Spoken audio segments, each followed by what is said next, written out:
बच्चों good evening. चलिए आप लोग बताइए कैसे हैं, ठीक ठाक हैं कि नहीं। उम्मीद करता हूँ सभी बच्चे भगवान की दुआ से ठीक ठाक होंगे और अपने अपने काम में व्यस्त होंगे। कुछ बच्चे पढ़ाई करते होंगे, कुछ बच्चे दूसरे काम में व्यस्त होंगे। चलिए आज हम लोग देखेंगे इस वीडियो के माध्यम से प्रश्नमाला 2.1 का क्वेश्चन नंबर पहला। समझिए, बहुत ही आसान क्वेश्चन है, बहुत ही अच्छे तरीके से इसको समझाएंगे। बच्चे ध्यान से देखना, इसको समझ जाओगे, कोई दिक्कत नहीं होगा। कह रहा है किसी पूर्ण संख्या, यानी कि जो गिनती की संख्या होते हैं उनको हम प्राकृत संख्या कहते हैं। एक से लेकर जहां तक हम गिन सकते हैं, यानी अनंत तक गिनती कर भी नहीं सकते उतना, समझ गए।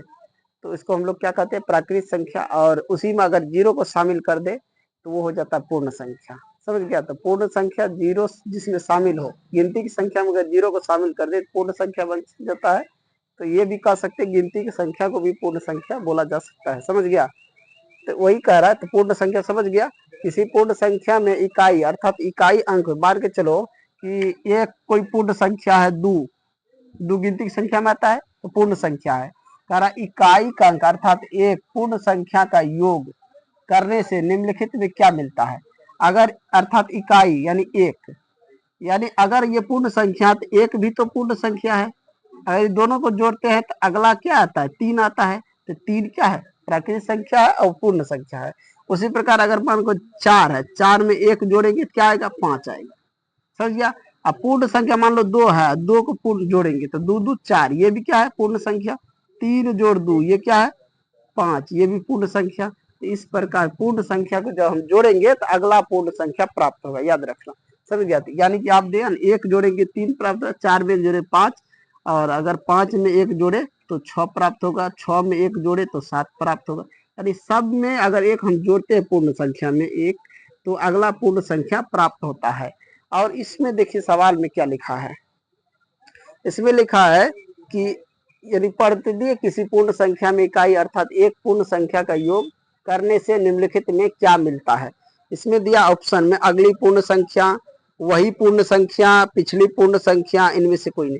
तो यहाँ पर देख रहे हैं कि दो में जब हम एक जोड़ते हैं तो तीन प्राप्त होता है, जो दो के आगे है। अगर तीन में हम एक जोड़ते हैं चार प्राप्त होते हैं। तो यहाँ पर ऑप्शन नंबर पहला हो जाएगा अगली पूर्ण संख्या।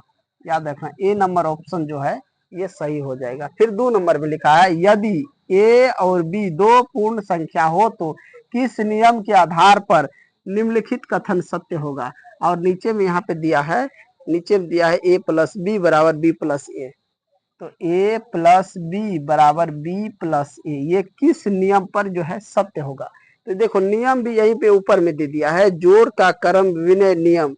यदि ए और बी दो पूर्ण संख्या हो तो ए प्लस बी बराबर बी प्लस ए, समझ सकता है। तो ये क्या हो जाएगा, जोड़ का क्रम विनिमय नियम, जोड़ का क्रम विनय नियम जो है, उस नियम के आधार पर ये क्या हो जाएगा, सत्य हो जाएगा। आया समझ में। अब देखिए इसके बाद लिखा है क्वेश्चन नंबर तीन। क्वेश्चन नंबर तीन को लिखे नहीं बोर्ड पे, यहीं से हम पढ़ रहे हैं। क्वेश्चन नंबर तीन में लिखा है निम्नलिखित में खाली स्थान को भरिए तथा उस नियम का नाम लिखिए जिसके आधार पर अपने इस रिक्त स्थान की पूर्ति की है। जैसे मान के चलो यहाँ पे दिया है तीन नंबर में, पहले लिखा है 6 प्लस डैश डैश बराबर 9 जोड़ 6। समझ गया। अगर मान के चलो हम इसको 6 मान ले, यहाँ पे खाली जगह छोड़ दे, इसको 9 मान ले, इसको 6, तो एक जगह 6, तो ये बी की जगह हो जाएगा नहीं, तो यहाँ भी हो जाएगा 9। तो ये 9 तो किस नियम के आधार पर होगा, तो नियम यही होगा। इसको भी उत्तर में क्या लिखेंगे हम, जोड़ के क्रम विनिमय नियम। समझिए, ये भी जोड़ के क्रम विनय नियम से ये रिक्त स्थान जो है खाली जगह ये भरा गया है। आए समझ में, किसी को कोई दिक्कत। चलिए चार नंबर में लिखिए, देखिए चार नंबर में क्या दिया है, थोड़ा सा इनको मिटाते हैं तब चार नंबर लिखेंगे। चलिए चार नंबर में देखिए, चार नंबर क्वेश्चन में क्या लिखा है। चार नंबर में लिखा है 12 प्लस 16 प्लस का 13 बराबर लिखा है 12 प्लस का 16 और प्लस का 13। कह रहा है, इसमें ये कह रहा है कि यह कथन किस नियम के अनुसार सत्य है? इसमें दिया है योग का कर्म विनय नियम, योग का साचर नियम, योग का संवरक नियम, गुना का साचर नियम। तो ये दिया है। अब यहाँ पे देख सकते हो इसमें दिया है जोड़ का साचर नियम में a प्लस बी प्लस सी बराबर a प्लस बी प्लस सी, उसी आधार पर ये दिया हुआ है। तो हम यहाँ पे ऊपर में लिखा हुआ है यहाँ पे 4 नंबर जोड़ का साचर नियम, और 4 नंबर का जो सवाल है यहाँ भी 4 नंबर में लिखा है जोड़ का साचर नियम, और यहाँ भी 4 नंबर जो दिया है इसका ऑप्शन नंबर इसमें क्या हो जाएगा, ये 2 नंबर योग का साचर नियम, योग मतलब जोड़, तो इसका 4 का ऑप्शन नंबर 2 हो जाएगा योग का साहचर्य नियम। साहचर्य नियम समझ गया। योग मतलब यहाँ जोड़ भी लिख सकते हैं, जोड़ का साहचर्य नियम या योग का साहचर्य नियम, दोनों एक ही बात हुआ, समझ गया।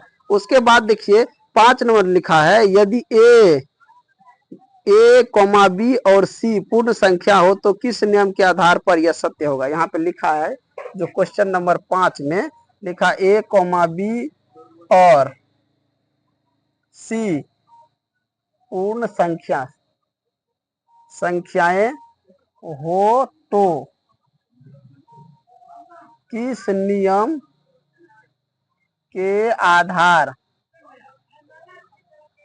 पर यह क्या कह रहा है, किस नियम के आधार पर यह a प्लस बी प्लस सी कोष्ठ में बराबर a प्लस बी प्लस सी होता है।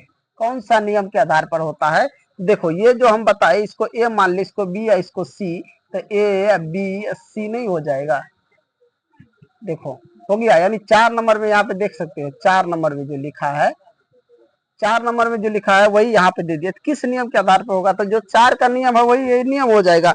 इसमें ऑप्शन दिया है, इसमें ऑप्शन नहीं दिया है, तो हम यहाँ पे लिख सकते हैं, इसका उत्तर लिख सकते हैं जोड़ का साहचर्य नियम। जोड़ का साहचर्य नियम के अनुसार ये क्या है, सत्य है, समझ गया। इसके बाद देखिए 6 नंबर क्वेश्चन लिखा है नीचे लिखी संख्या को जोड़िए और बताइए किस प्रकार जोड़ने में आसानी रहती है। इसको लिखना है और जोड़ के बताना है किस प्रकार जोड़ने में आसानी है, तो अपना अपना तरीका है किस प्रकार जोड़ने में आसानी होता है। चलिए इनको मिटा के इसको जोड़ते हैं।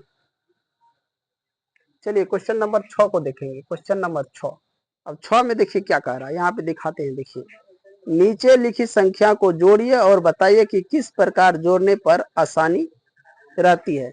अब पहला नंबर देखिए दिया हुआ है, समझ गया। पहला नंबर में लिखा है कि 5806 प्लस का 2 5 6 पोस्ट में है, अब प्लस में दे दिया है 4194, इस तरह का जोड़ है। अब कह रहे किस नियम पर जोड़ेंगे कि ये आसानी होगा, तो मान के चलो ये देखो ये दिया हुआ किस नियम पर, तो जोड़ का साहचर्य नियम, जोड़ का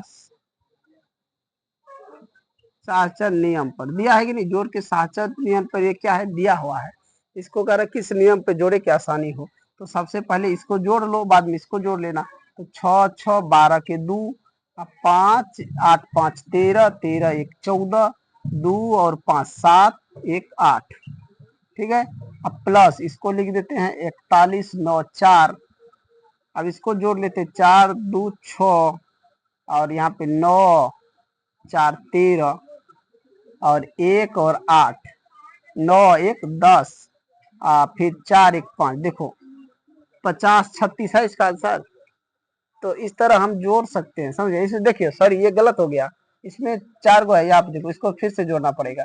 6 6 12 का 2, यहाँ 5 है, यहाँ 0 है, तो यहाँ पे हो जाएगा 5 1 6 हो जाएगा यहाँ पे, और ये हो जाएगा 8 2 10 का यहाँ पे 0 हो जाएगा, और ये हो जाएगा 5 2 5 1 6, ये हो गया। अब इसमें इसको जोड़ेंगे, ये हो जाएगा 4 2 6 और 9 6 15 के यहाँ 5 हो जाएगा, फिर हो जाएगा 1 और इसमें एक हासिल यहाँ 1 2 हो जाएगा, और उसके बाद इसको जोड़ लेंगे 4 और 6 कितना हो जाएगा 10।